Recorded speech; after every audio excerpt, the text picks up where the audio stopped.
The galaxy was burning, and Earth watched from the shadows. For 300 years, two massive empires had fought each other across the stars. The Vrathan Empire controlled the northern spiral arm with its massive warships and warrior culture. The Keswick Coalition held the southern territories with superior numbers and advanced shields. Thousands of worlds had been destroyed. Trillions of lives had been lost. The war seemed endless. Earth had only joined the galactic community 20 years ago. A Vrathan scout ship had detected radio signals coming from the small blue planet and investigated. What they found surprised them. Humans had developed faster than expected. They had colonies on their moon and Mars. They had basic fusion reactors and were building their first prototype faster than light engine. The Vrathan immediately tried to recruit Earth into their empire. The Keswick Coalition heard about the discovery and sent their own diplomats within months. Both sides wanted humanity's help in the war. Yunwu stood in the United Earth Council chambers and remembered that first contact clearly. He had been a junior diplomat then, watching as the alien representatives made their grand speeches. The Vrathan commander had been tall and covered in dark scales, promising Earth power and territory if they joined the Empire. The Keswick ambassador had multiple arms and spoke through a translator device, offering technology and protection. Now, 15 years later, Yunwu was Earth's chief ambassador to the galaxy. His answer had never changed.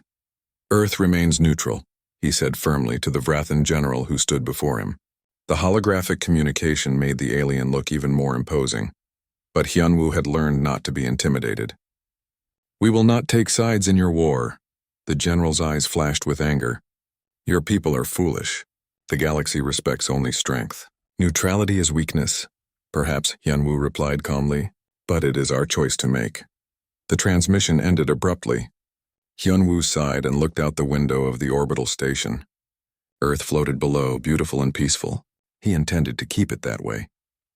Across the solar system, Captain Ji-won sat in the command chair of the ESS Horizon, Earth's largest warship.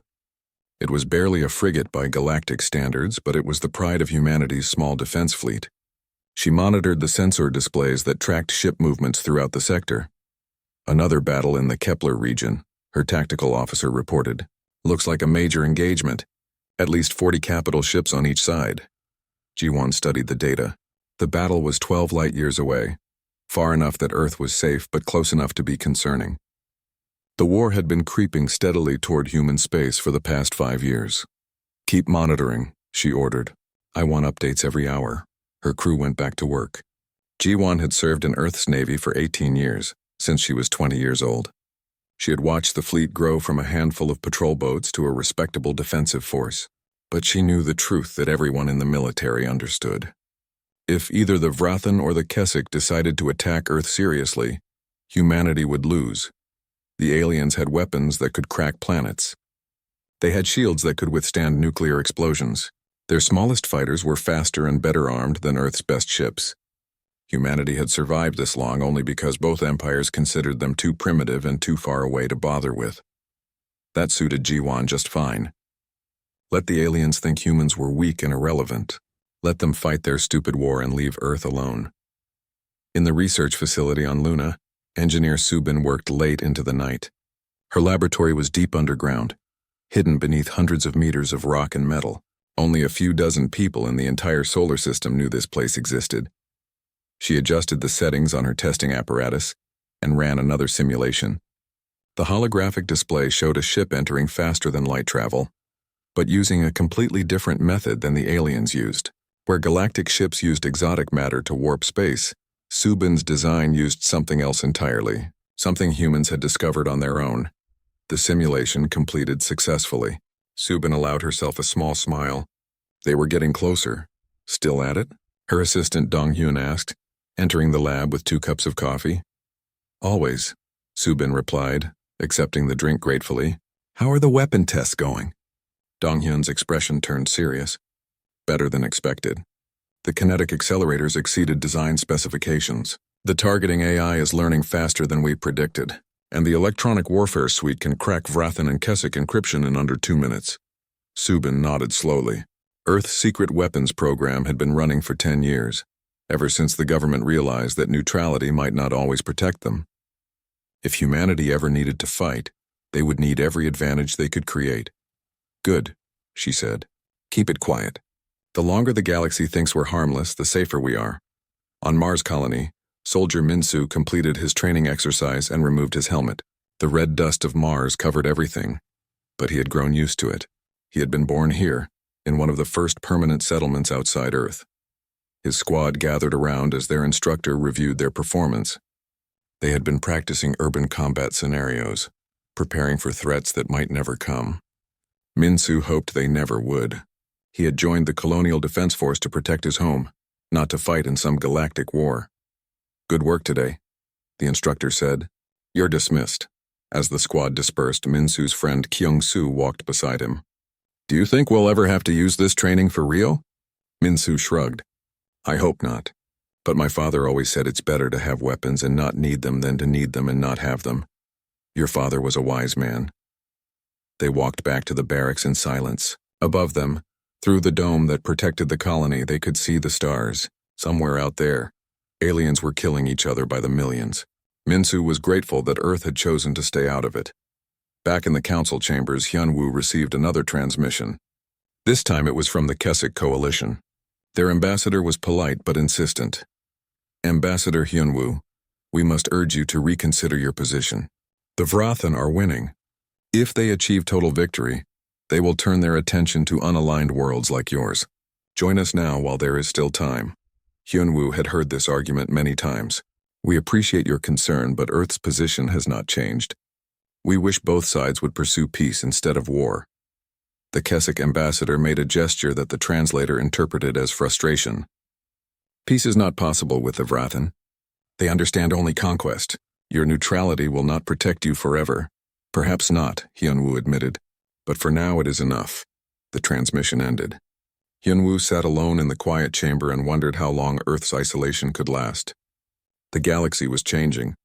The war was spreading. Sooner or later, humanity would be forced to make a choice. He just hoped that when that day came, Earth would be ready. The emergency alarm woke Tae-yang from a deep sleep. He rolled out of bed immediately, his military training taking over before his mind fully caught up. Red lights flashed in the corridor outside his quarters.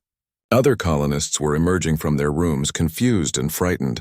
What's happening? Someone shouted. Tae-yang pulled on his uniform and headed for the command center. He was the security chief for Harmony Station, one of Earth's agricultural colonies in the outer asteroid belt. 5,000 people lived here, growing food in massive hydroponic farms that fed the inner colonies. It was supposed to be the safest place in the solar system. The command center was chaos when he arrived. Station Director Haiwan was already there, her face pale as she stared at the main display. Report, Tae-yang demanded.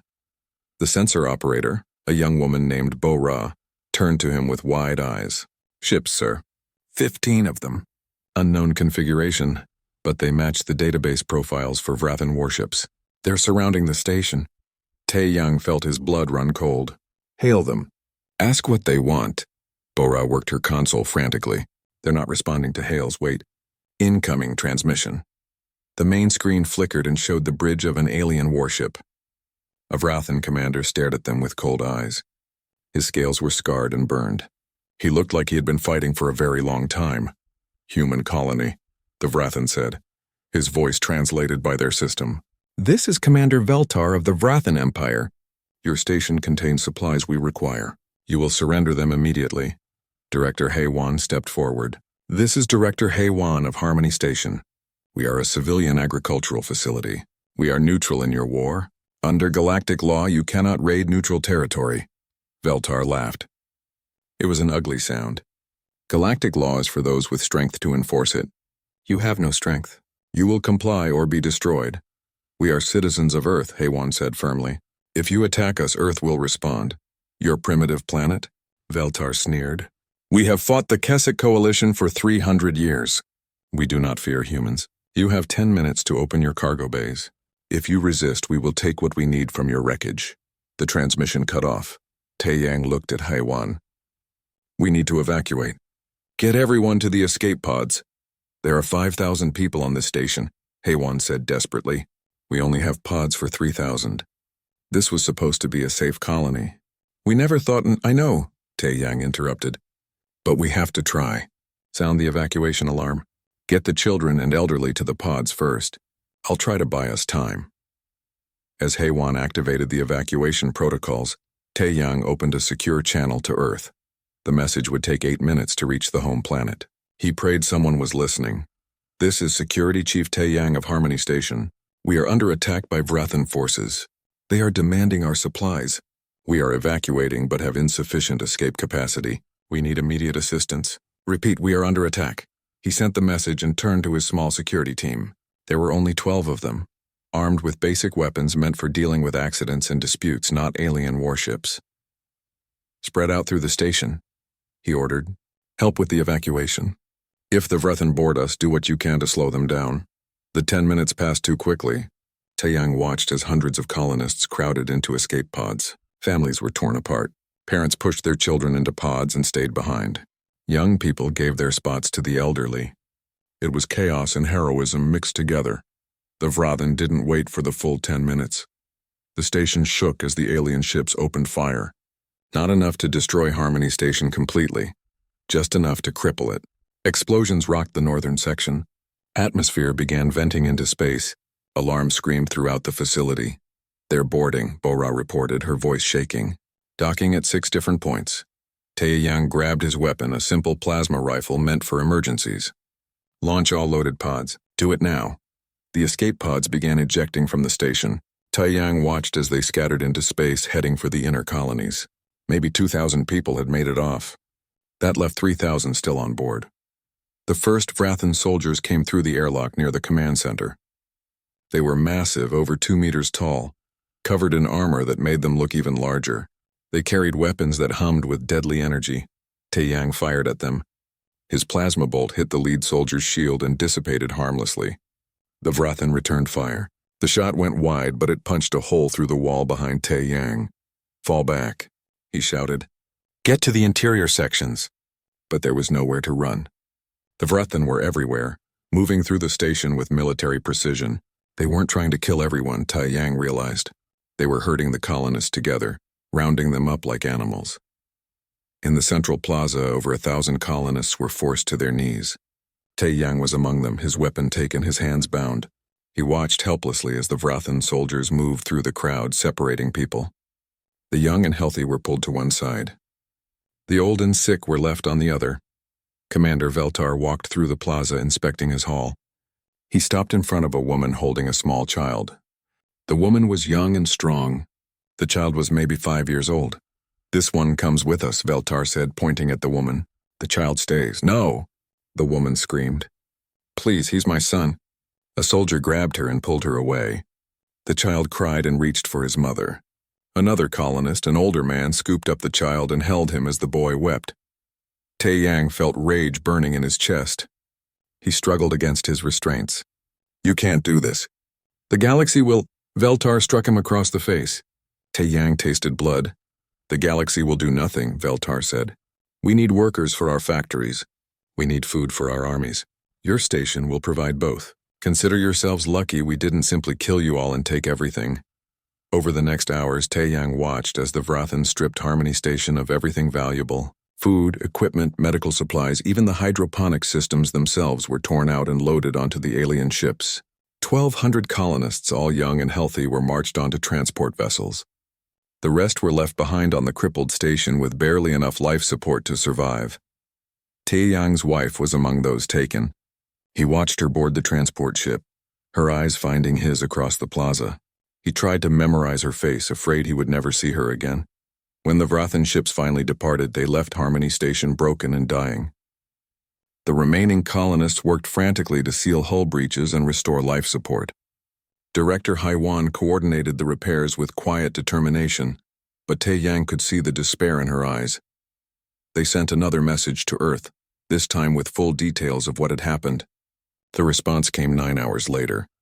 It was Ambassador Hyun-woo, his face grave. We have received your report. Emergency ships are being dispatched to Harmony Station with supplies and medical aid. The Council is convening now to discuss Earth's response.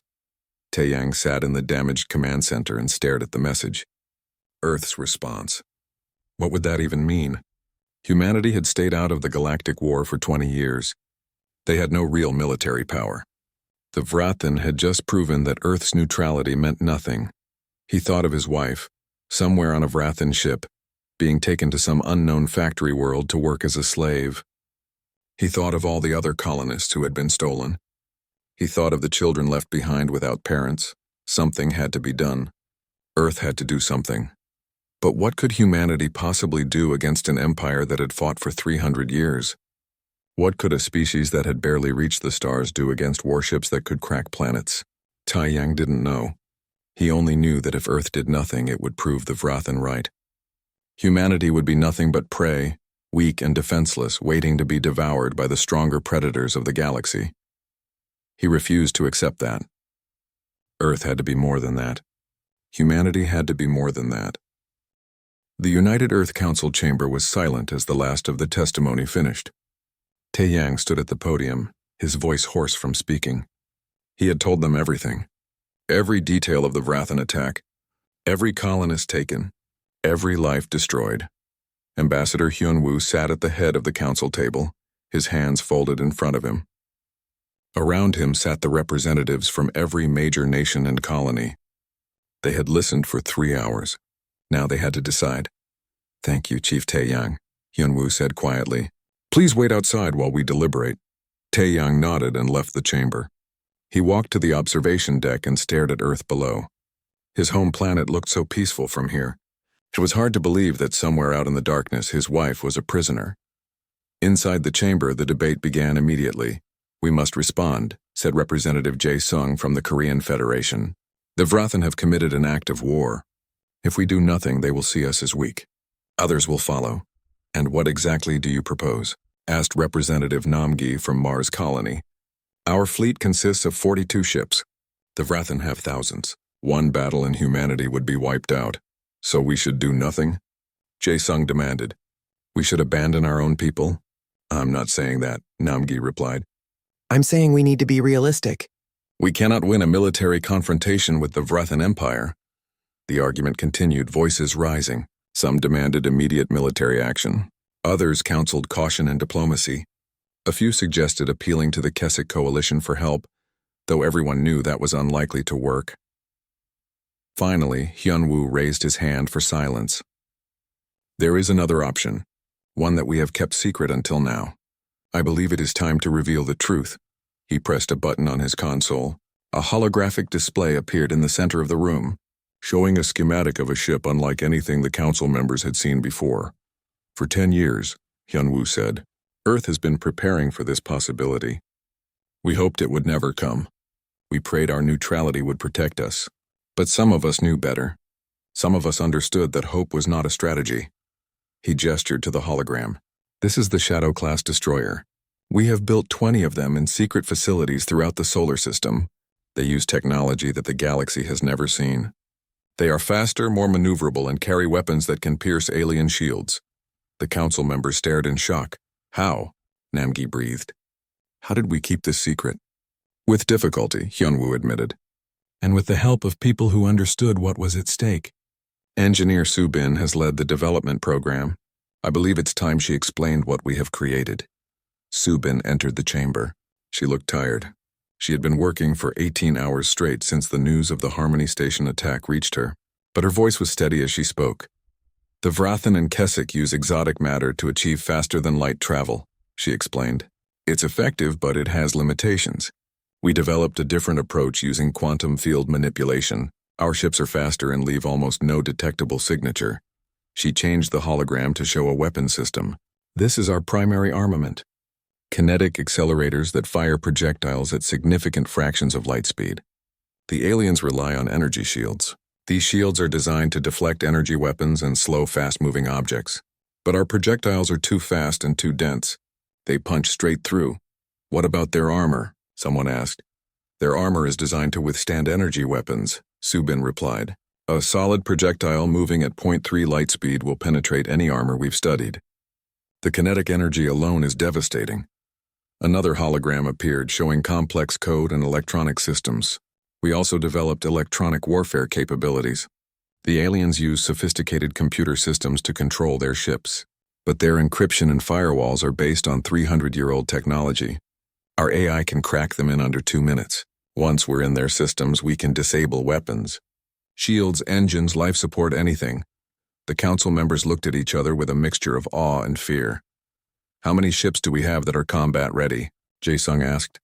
20 shadow destroyers, Subin said, plus modifications to 15 of our existing fleet ships. They've been retrofitted with the new weapons and electronic systems, and we have 800 fighter craft equipped with the same technology. Against a Vrathan fleet of unknown size, Namgi said, it still seems impossible. Perhaps, Subin acknowledged. But we have advantages beyond our technology. We've studied every battle the Vrathan have fought for the past 20 years. We know their tactics, their formations, their responses to different situations. They know nothing about us except that we're supposed to be weak. Hyunwoo stood. The question before this council is simple. Do we use these weapons? Do we go to war with the Vrathan Empire? Or do we accept that our people are lost and return to neutrality? The vote was unanimous. Earth would respond. In the secret military base on Titan, Min-soo received his deployment orders. He read them twice, unable to believe what he was seeing. His unit, the 1st Colonial Marines, was being activated for offensive operations. They were going to war. Around him, other soldiers were reading the same orders. The base, which had been quiet and routine for years, suddenly exploded with activity. Ships were being loaded. Weapons were being distributed. Briefings were scheduled. Min-soo's commanding officer, Colonel Won-shik, gathered the battalion in the main hangar. Behind him stood one of the new shadow destroyers, its black hull seeming to absorb light itself. I know you all have questions, Won-shik said. I'll answer what I can. Yes, we're going after the Vrathan who attacked Harmony Station. Yes, we're going to rescue our people. And yes, we're going to make the Vrathan regret they ever heard of humanity. A cheer went up from the assembled soldiers. Min-soo found himself cheering too, caught up in the moment. But underneath the excitement was fear. They were going to fight aliens who had conquered half the galaxy. They were Marines trained for colony defense, not interstellar warfare. As if reading his thoughts, Won-shik continued. You've all been training for years without knowing why. The urban combat drills, the boarding actions, the zero-gravity exercises, all of it was preparation for this. You're ready. Trust your training. Trust your equipment. Trust each other. The briefing continued for 2 hours. They learned about the new weapons they would carry. They learned about Vrathan biology and how to fight them. They learned about the ships they would be boarding and the tactics they would use. Min-soo paid attention to every word, committing it all to memory. His hands trembled slightly and he clenched them into fists. Fear was natural, his instructors had always said. The key was not to let it control you. Across the solar system, similar scenes played out. Captain Ji-won took command of the ESS Horizon, now retrofitted with the new weapon systems. Her crew trained intensively, learning how to operate equipment they hadn't known existed. Fighter pilots practiced with the new craft, marveling at their speed and responsiveness. In the diplomatic service, Hyunwoo prepared a message. It would be broadcast across the galaxy, transmitted to every known world. Earth's final warning before the storm. He recorded it himself, sitting alone in his office. This is Ambassador Hyunwoo of Earth, speaking on behalf of the United Earth Council. 3 days ago, Vrathan military forces attacked and raided our colony at Harmony Station. They stole supplies, destroyed infrastructure, and kidnapped over 1,200 of our citizens. This was an unprovoked act of war against a neutral party. His voice hardened. We demand the immediate return of all kidnapped colonists. We demand reparations for the damage done to our station. We demand a formal apology from the Vrathan Empire. You have 72 hours to comply. He paused, letting the silence stretch. If you do not meet our demands, Earth will respond with military force. We have remained neutral in your war for 20 years. We sought only peace, but you have shown us that peace is not possible with those who respect only strength. Another pause. Consider this your only warning. Return our people, or face the consequences. The message was transmitted. Within hours, it reached Vrathan and Keswick space. Both empires received it. So did hundreds of neutral worlds. The Vrathan response came quickly. Commander Veltar himself appeared in the transmission, laughing. The humans think they can threaten us. They have 40 ships. We have thousands. Let them come. We will crush them like insects and take their entire world as compensation for their insolence. The transmission was broadcast widely. Across the galaxy, other races watched with pity. Earth had overreached. The humans would be destroyed, and perhaps it was for the best. The galaxy had no room for naive children who thought they could stand against ancient empires. But in the secret facilities throughout the solar system, humanity prepared. 20 shadow destroyers departed their hidden bases, their quantum drives activating, their courses set for Vrathan space. Fighter squadrons launched. Marine battalions loaded into assault ships. The entire might of Earth's secret military, built over 10 years of preparation, moved toward war. The galaxy was about to learn that humanity had never been weak. They had simply been waiting. Commander Veltar sat in his command chair, watching the sensor displays with satisfaction. His fleet of 15 warships orbited a factory world deep in Vrathan space. Below, on the planet's surface, the human colonists worked in the manufacturing facilities, producing weapons and supplies for the Empire. It had been a profitable raid. The food alone would feed 3 battle groups for months. The humans themselves were proving to be decent workers, better than some of the other species the Vrathan had conquered. Veltar considered it a complete success. "Commander," his sensor officer said, "we're detecting unusual readings at the edge of the system." Veltar barely glanced at the display. "Probably spatial anomalies. This system has unstable stellar activity. Sir, the readings are moving. Multiple contacts heading this way." Now Veltar paid attention. He leaned forward, studying the data. 20 objects moving faster than anything he had seen before, on a direct course for his position. "Identify them," he ordered. "Unable to identify, sir. They're not matching any known ship configurations in our database. Wait. They're slowing down, dropping out of faster-than-light travel." The objects appeared on the main display. They were ships, smaller than Vrathan cruisers but with an elegant predatory design. They were painted in black that seemed to drink in the light around them. "Human ships, sir," the sensor officer said, his voice uncertain. "Their design matches Earth's basic ship configuration, but these are much more advanced than anything in our intelligence reports." Veltar felt a moment of unease, then dismissed it. Humans were primitives. Whatever tricks they had developed, they couldn't threaten a Vrathan battle group. "All ships to battle stations," he ordered. "Prepare to engage." His fleet moved into formation, shields powering up, weapons charging. 15 warships against 20 human vessels. The odds were actually in the humans' favor numerically, but that meant nothing. A single Vrathan cruiser could destroy 5 human ships, or so Veltar thought. On board the ESS Horizon, Captain Jiwan watched the Vrathan fleet organize itself. Her shadow destroyer hung in space, its advanced sensors reading every detail of the enemy ships. Around her, 19 other Earth vessels maintained their positions, waiting. "All ships report ready," her tactical officer said. "Weapons?" Jiwan asked. "Kinetic accelerators charged and loaded. Electronic warfare suite active. Targeting solutions locked." Jiwan opened a channel to the fleet. "This is Horizon Actual. All ships, execute attack pattern Delta. Fire on my mark." She took a breath, thinking of Harmony Station, of the colonists who had died, of the families torn apart. This was for them. Mark. 20 shadow destroyers opened fire simultaneously. Their kinetic accelerators launched projectiles at 0.3 light speed. The rounds were invisible to the naked eye, moving too fast to track. They crossed the distance to the Vrathan fleet in less than 3 seconds. The Vrathan shields activated automatically, designed to stop energy weapons and deflect or slow physical projectiles. But nothing in their defensive systems could handle the mass and velocity of Earth's weapons. The kinetic rounds punched through the shields like they weren't there. 3 Vrathan cruisers exploded instantly as the projectiles struck their reactor cores. The kinetic energy converted to heat and shock waves that tore the ships apart from the inside. Debris scattered across space in expanding clouds of superheated metal. Veltar stared in horror as 3 of his ships simply ceased to exist. "Return fire! All weapons!" The remaining Vrathan ships opened up with their energy weapons. Beams of concentrated plasma and particle streams reached out toward the human vessels, but the shadow destroyers were already moving, their quantum drives allowing them to accelerate and maneuver in ways that seemed to violate physics. The Vrathan weapons found only empty space.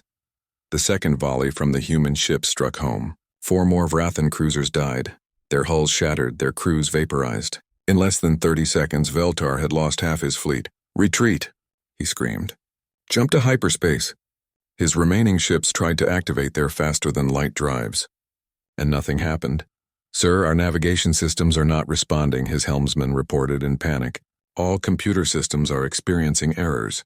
"We've been hacked!" On the horizon, Subin sat at a specialized console, her fingers dancing across holographic controls. She was remotely connected to every shadow destroyer in the fleet, coordinating their electronic warfare assault. The Vrathan computer systems had fallen to her AI in 90 seconds, exactly as predicted. "Enemy drives disabled," she reported to G1. "They're not going anywhere." "Excellent," G1 said. "All ships continue engagement. Disable weapons and shields, but leave life support intact. We want prisoners." The one-sided battle continued. The Vrathan ships were helpless, their weapons offline, their shields down, unable to run or fight. The human vessels circled them like predators, placing precise shots that destroyed weapon systems and engine components while leaving the crew sections intact. Commander Veltar sat in his ruined command center, surrounded by dead controls and flickering displays. His mighty warship, which had fought in 100 battles across 3 decades, had been reduced to a floating wreck in 5 minutes. 5 minutes. "This is Captain G1 of the Earth vessel Horizon," a voice said in perfect Vrathan through his communication system, which apparently still worked because the humans allowed it to work. "You have attacked our people. You have taken our citizens. Now you will face justice." Veltar said nothing. What could he say? He had been utterly defeated. While the shadow destroyers secured the Vrathan fleet, 800 Earthfighter craft swept past them, heading for the planet below. They moved in tight formations, their advanced engines leaving trails of light. The planetary defense systems tried to engage them. Automated turrets tracked and fired. Surface-to-space missiles launched. The fighters dodged and weaved through the defensive fire with incredible agility. Their own weapons returned fire, precise and deadly. Turrets exploded. Missile batteries were destroyed. In 10 minutes, the planet's orbital defenses were neutralized. The assault ships came next, larger craft carrying Minsu and his fellow Marines. They dropped through the atmosphere, their heat shields glowing as they descended toward the factory complexes where the human colonists were held. Minsu checked his weapon for the 10th time as his ship shook with atmospheric entry. Around him, his squad sat in armored seats, each locked in their own thoughts. They had trained for this, but training was different from reality. 2 minutes to drop zone, the pilot announced. Colonel Wan Shik stood in the center of the troop compartment. "Remember your training. The colonists are in the northern complex. Vrathan guards are armed and dangerous, but their weapons can't penetrate your armor. Fast and precise. We get our people and we get out." The ship landed hard. The rear ramp dropped. Minsu was up and moving before he could think about being afraid. His squad poured out of the ship into a scene of industrial nightmare. Massive factories stretched in every direction, belching smoke and fire. The sound of machinery was deafening. Vrathan guards opened fire immediately. Energy bolts struck Minsu's armor and dissipated. The new armor, developed alongside the shadow destroyers, used a similar shield technology that distributed energy impacts. The bolts that would have killed him just made him stumble slightly. He raised his weapon and returned fire. The Earth Marines carried advanced plasma rifles that fired faster and hit harder than anything the Vrathan expected. His target went down. Around him, hundreds of other Marines were advancing into the factory complex. The Vrathan guards fought bravely, but they were overwhelmed by numbers, technology, and determination. These were not just soldiers. These were humans fighting to rescue their own people. Minsu's squad reached the northern complex and breached the doors. Inside, they found rows of sleeping pods where colonists rested between shifts. Many were awake now, startled by the sounds of battle outside. "We're Earth Colonial Marines," Minsu shouted. "We're here to take you home." The reaction was instantaneous. Colonists began crying, shouting, reaching out. Some couldn't believe it was real. Others were too exhausted to show emotion. Minsu and his squad moved through the complex, opening every cell, freeing every prisoner. In one of the cells, he found her. Tai Yang's wife, Sora. She looked thin and tired, but alive. She stared at him in shock. "You came," she whispered. "You actually came." "Of course we came," Minsu said, helping her to her feet. "You're one of ours. We never leave our people behind." The evacuation took 3 hours. 1,200 colonists were loaded onto transport ships under the protection of the Marine battalions. A few Vrathan guards tried to organize resistance, but they were quickly neutralized. The factories themselves were left intact. Earth had come for its people, not for conquest. As the last transport lifted off, Min-Su looked back at the factory complex. They had done it. Against an enemy that had fought for 300 years, against an empire that controlled thousands of worlds, Earth had struck back and won. Back in orbit, Captain Ji-Wan received reports from all units. The Vrathan fleet was secured. The colonists were rescued. Earth casualties were minimal, just 8 wounded, none killed. She opened a channel to the captured Vrathan flagship. Commander Veltar's face appeared on her screen. He looked broken. "You will be taken to Earth," Ji-Wan told him. The news spread across the galaxy like wildfire. A Vrathan battle group, destroyed in minutes by human ships. Advanced warships reduced to scrap by unknown weapons. Colonial marines storming a factory world and rescuing prisoners without significant casualties. The story seemed impossible, but it was confirmed by multiple sources. The survivors told the same tale. The sensor logs didn't lie. Earth, the primitive world that everyone had dismissed, had revealed itself to be something else entirely. In the Vrathan capital, the High Command convened an emergency session. The massive chamber held 300 military leaders, admirals and generals who had fought across the galaxy for decades. They watched the tactical recordings from Veltar's fleet in stunned silence. "How is this possible?" one admiral demanded. "Human technology was decades behind ours. They had no weapons capable of this." "Clearly they did," another replied grimly. "And we missed it. Our intelligence failed completely." "It's worse than that," a third admiral said. She brought up projections on the main display.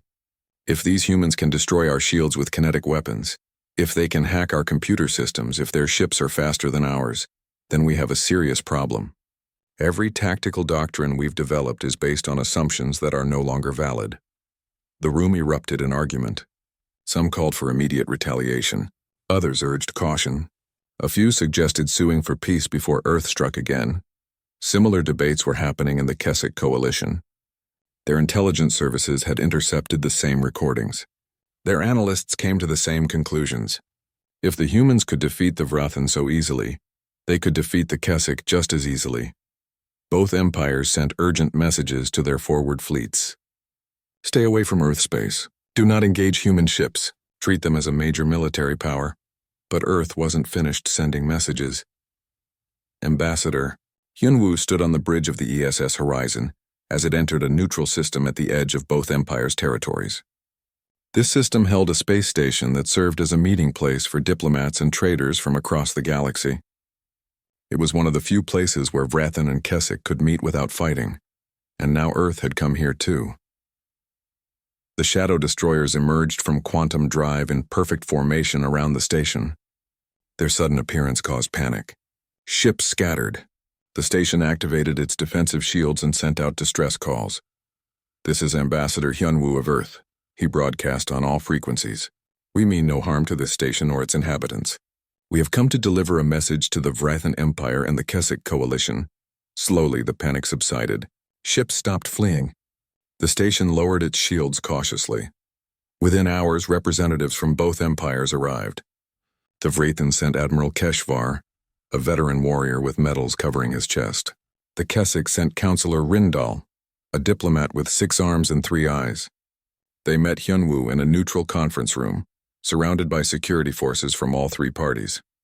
Hyunwoo didn't waste time with pleasantries. "Earth demands that this war ends now." Admiral Keshvar's eyes widened in disbelief. "You cannot be serious. This war has lasted 300 years. You think you can simply demand it stops?" "Yes," Hyunwoo said simply. "You have both seen what our ships can do. Commander Veltar's fleet was destroyed in 5 minutes. We could do the same to any fleet you have. We could strike your homeworlds, your industrial centers, your military bases. We have the capability. Then you are declaring war on both empires?" Counselor Rindal asked, all 3 of his eyes focused intently on Hyunwoo. "No," Hyunwoo replied. "We are declaring peace. Earth does not want to conquer anyone. We don't want your territory or your resources. We want only one thing, for the killing to stop." "Impossible," Keshvar said. "The Keswick destroyed our colonies, killed our people. We cannot forgive that. And the Vrathan have done the same to us," Rindal added. "There is too much blood between us." Hyunwoo leaned forward. "Then there will be even more blood, because if you continue this war, Earth will intervene. We will destroy both your fleets. We will blockade your worlds. We will make it impossible for you to fight. And we will do this not because we want to, but because your war has spread far enough. He brought up a holographic display showing the galaxy. Red markers indicated worlds destroyed in the war. Yellow markers showed refugee crises. Orange markers indicated resource shortages caused by the conflict. The display was covered in colors. 300 years of war, Hyunwoo said quietly. Trillions dead. Thousands of worlds destroyed. Countless species displaced or extinct. And for what? Can either of you even remember how this war started? The two representatives looked at each other. Neither answered immediately. It started with a border dispute, Rindal finally said. A colony ship from our space entered Vrathan territory. They destroyed it. We retaliated. It escalated. 300 years, Hyunwoo repeated. Trillions dead. Over a border dispute. This is madness. This is waste. This needs to end. Your weapons give you strength, Keshvar admitted. But strength alone cannot create peace. There must be terms, reparations, territory adjustments. Justice for crimes committed. Then negotiate those terms, Hyunwoo said. Earth will act as mediator. We have no stake in your territorial disputes. We can be neutral arbiters, but the fighting stops now, or we make it stop. Back on Earth, Subin worked in her laboratory, preparing for the possibility that negotiation would fail. She had designed the weapons that destroyed Veltar's fleet. But those were just the beginning. She had other projects, darker projects, things she hoped would never be used. One display showed schematics for a weapon that could destabilize a star. Another showed plans for self-replicating mining drones that could strip a planet of resources in weeks. A third showed designs for quantum bombs that would make nuclear weapons look like firecrackers. Do you think they'll agree to peace? Her assistant Dong-hyun asked.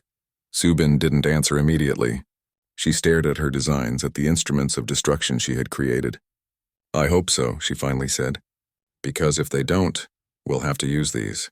And I don't want to be responsible for that kind of destruction. But you'd do it if you had to? To protect Earth? To stop a 300-year war from spreading further? Subin looked at him with tired eyes. Yes, I'd do it. And I'd hate myself for it. On Mars, Minsu and his battalion received heroes' welcomes. The colonists they had rescued were reunited with their families. Taeyang embraced his wife Sora, both of them crying with relief and joy. Around them, similar scenes played out across the colony, but Minsu didn't feel like celebrating. He had killed people during the raid. Vrathan guards just doing their jobs who had died because he shot them. They had been the enemy, but they had also been living beings. The memory troubled him. His commander, Colonel Wan-shik, found him standing alone on an observation deck. You did well down there, Wan-shik said. I killed people, Minsu replied. You saved people, Wan-shik corrected. 1,200 colonists came home because of what you and your squad did. Those Vrathan guards would have kept them in slavery. What you did was necessary. Necessary doesn't mean it feels right. Wan-shik nodded. Good. The day it feels right is the day you've lost your humanity. War should never be easy. It should never feel good. But sometimes it is necessary to protect those who can't protect themselves. The negotiations took 3 months. Ambassador Hyunwoo sat in the conference room day after day, mediating between the Vrathan and Keswick. Both sides had demands. Both sides had grievances. Both sides wanted justice for crimes committed against them. Captain Ji-won kept the shadow destroyers on standby, a constant reminder of Earth's capability. Twice one side or the other threatened to walk away from negotiations. Twice Ji-won moved her fleet into position and the talks resumed. Slowly, painfully, an agreement took shape. A demilitarized zone between the empires. Reparations to be paid by both sides. A tribunal to investigate war crimes, prisoner exchanges. Humanitarian aid for refugee populations. It wasn't perfect. Both sides were unhappy with various terms. But it was better than 300 more years of war. The treaty was signed on neutral ground with Hyunwoo as witness. The Vrathan and Keswick leaders put their marks on the document, and for the first time in 3 centuries the galaxy was at peace. Or at least, not at war. News of the treaty spread quickly. Some celebrated, others were skeptical. Many wondered how long it would last. But everyone knew one thing. Earth had changed everything. The primitive planet that everyone had dismissed had revealed itself to be a major power. A power with advanced technology, skilled warriors, and the will to use both when necessary. More importantly, Earth had shown that it cared about more than just itself. It had intervened not for conquest but to stop suffering. It had used its strength not to dominate but to create peace. The galaxy would never look at humanity the same way again. In his office, Hyun-woo looked at the signed treaty and felt a mixture of relief and exhaustion. They had done it. Against all odds, Earth had forced peace on two ancient empires, but he knew this was just the beginning. The galaxy was a dangerous place. There would be other threats, other challenges. Earth had revealed its strength, which meant it could no longer hide in isolation. They were